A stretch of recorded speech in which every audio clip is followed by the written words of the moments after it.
Il y a combien de personnes qui font le même métier que toi en France? Il y a peut-être 2 personnes. Ouais. Non, j'en connais qu'une seule en tout cas. Et dans le monde? Dans le monde, on est 3-4 personnes à faire ce métier. Le métier de Franz n'existe presque pas et pourtant, il peut changer la manière dont on intègre la nature dans nos décisions. En fait, la nature, il faut un peu se la représenter comme la petite sirène dans le conte. Elle existe, mais elle ne parle pas. Du coup, quand une entreprise ou un État prend une décision qui va avoir un impact sur elle, par exemple, je sais pas, construire une usine ou exploiter une ressource, et ben la nature, elle peut pas se défendre. Elle peut pas dire « Non, SBP, faites pas ça, vous allez polluer mon eau ». Et ça, justement, ça pourrait changer grâce à ce nouveau métier de représentant de la nature. Et ça tombe bien parce que ce métier, c'est celui de Franz Go que je rencontre ce matin. Salut France! Ça va, salut! Qu'est-ce qu'on fait aujourd'hui? Où est-ce qu'on est? On est chez Norcis et on va rencontrer des experts en écologie pour préparer un conseil d'administration. Oh waouh, ça a l'air très intriguant. Bon bah, tu m'invites à rentrer? Ouais, on y va, Allez, je te suis, c'est parti. Du coup, le temps qu'on arrive sur le lieu de ta réunion, est-ce que tu peux nous expliquer un peu c'est quoi ton métier? Alors c'est très simple, mon rôle c'est de représenter la nature dans la direction ou les administrations des entreprises. Ok, alors là juste mini pause parce qu'il faut que je t'explique un truc. Un conseil d'administration, c'est une assemblée de personnes qui vont prendre les décisions stratégiques pour l'entreprise. Par exemple, c'est eux qui valident si elle va développer ou pas une nouvelle activité. Donc participer à un conseil d'administration, c'est donc avoir le pouvoir de connaître et d'agir à grande échelle sur une entreprise et donc ça a forcément beaucoup d'impact. Et du coup, désolée si je mets un peu les pieds dans le plat, mais comment tu fais pour savoir ce que veut la nature justement et c'est quoi ses intérêts? Alors j'évite absolument tout ce qui est méthode ésotérique, je m'appuie sur la science. Comment faire parler un arbre? Eh bien, je vais m'appuyer sur un expert. Je comprends. Mais Et ce sont justement des experts qu'on va rencontrer pour préparer le prochain conseil d'administration. Donc comme vous voyez, il y a quelqu'un au fond de la salle, une journaliste du métier 2050 Now. Bonjour. Les grands sujets, c'est eau et sol. Quelles actions mettre en place par rapport à tout ça? Comme arrive bientôt le conseil d'administration, il faut qu'on se concerte et j'espère qu'on puisse sortir de cette réunion avec qu'est-ce qu'on souhaite pousser en termes d'actions à mettre en œuvre. Et là, c'est parti pour une heure d'échange entre Franz, Thomas de Norcis et le groupe d'experts sur plein de sujets différents. Mais bon, comme c'est long et que c'est un peu complexe, je suis sympa, je vais vous passer en accéléré. Comme on a identifié effectivement cette problématique eau comme étant fondamentale pour Norcis, je pense que ça vaudrait le coup d'avoir un peu d'expertise de quelqu'un qui fait que ça en fait. 100% d'accord, avec grand plaisir. Et le reste de la discussion est confidentiel, donc ça c'est moi qui attends sagement dehors que Franz sorte de réunion. Salut Franz, d'être venu. Allez hop. Alors, Franz, comment ça s'est passé cette réunion? Écoute, super. On avait beaucoup de questions pour savoir où en était l'entreprise en termes d'achat ou de stratégie écologique. Et donc, les interlocuteurs en interne ont fait un gros effort d'information. Donc maintenant, j'ai tout ce qu'il faut pour préparer le prochain board. Ok, super. On se retrouve dans 2 semaines du coup. 2 weeks later.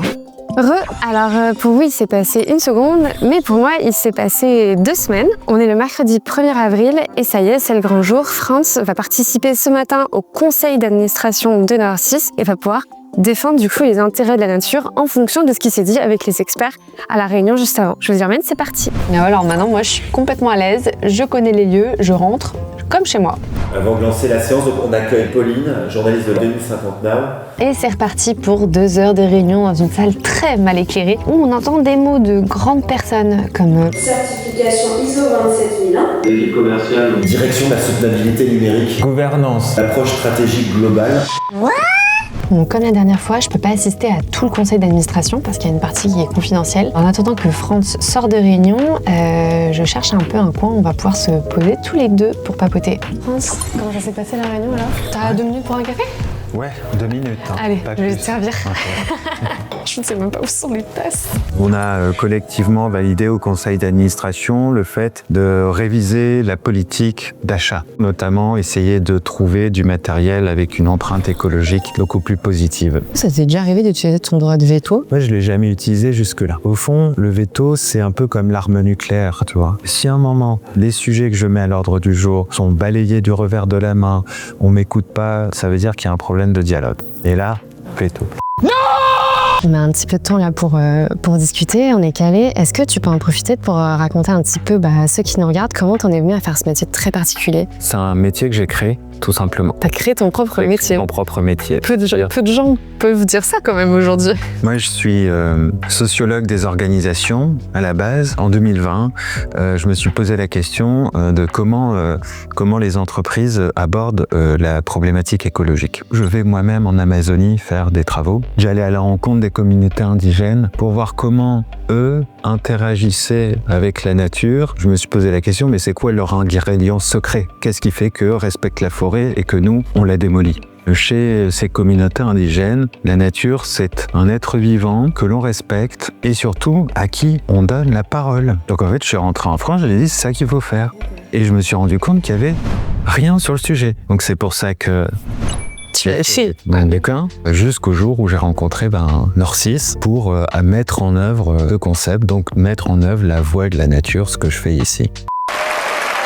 Ça me prend entre 3 et 4 jours par mois, 1 jour par semaine si tu préfères. Ensuite, je représente la nature dans d'autres structures. Donc là, tu vas rajouter 1 autre jour par semaine. Ensuite, il y a les formations que je donne. Les 2 autres jours, en fait, c'est de la recherche. Qu'est-ce que tu conseillerais aujourd'hui pour quelqu'un qui a envie de faire le même travail que toi? C'est quoi les études à faire? Est-ce qu'il y a des formations?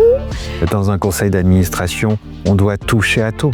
On doit parler technique, finance, on doit parler droit, on doit parler écologie. Donc en fait, c'est mieux d'avoir un bagage multidisciplinaire. Ce que proposent généralement, sans vouloir paraître élitiste, mais les écoles ou bien de commerce ou bien de sciences politiques. C'est bien d'avoir ensuite un peu d'expérience dans la gestion d'entreprise, dans la direction d'équipe ou dans la direction de budget. Et puis le dernier point, pas des moindres, c'est que je donne moi-même une formation. D'ailleurs, on mettra peut-être en description le lien. Le salaire de base, en général, quand on démarre, c'est quoi à peu près? Écoute, c'est pas beaucoup. Nous, le système qu'on a mis en place, c'est un système fondé en grande partie sur le mécénat. Parce que, en fait, si les représentants de la nature qui vont travailler à droite et à gauche dans les entreprises sont rémunérés par les entreprises, ils deviennent dépendants. Donc on va pas se mentir, c'est pas un métier qui permet à ce jour de m'acheter une Ferrari ou quoi que ce soit.